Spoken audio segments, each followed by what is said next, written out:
I was mistaken for a gorilla by the experts. No matter how I tried to explain, they simply wouldn't believe me, unless we could pass their test. But to my surprise, my partner and I tried for a long time, and still failed. Meanwhile, the gorilla beside us passed it with ease. Then came the second round of testing. I stared at the screen completely confused. Even with my partner helping me cheat, I couldn't pick a single correct answer. But the gorilla passed again. That convinced the experts completely that the three of us were all gorillas, and in their eyes, the two of us looked even dumber. So they locked us up, preparing for the next phase of research. While the guard was dozing off, I began thinking of a way to escape. Suddenly, inspiration struck. The partner grabbed the mop nearby. He noticed that the key to the cage was hanging not far from the gorilla. I handed the mop to the gorilla, signaling for it to pass us the key. It saw me waving frantically, and quickly understood what I meant. It turned around and handed me the key.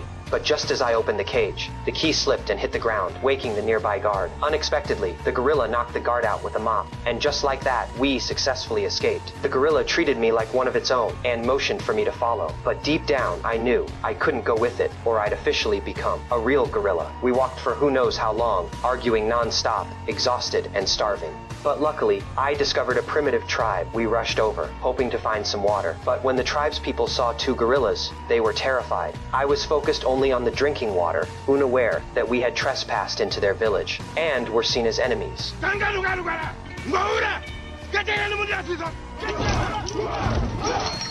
So we were tied up. The chief waved his weapon, ready to strike at any moment, in the midst of danger. I noticed that their totem looked exactly like me.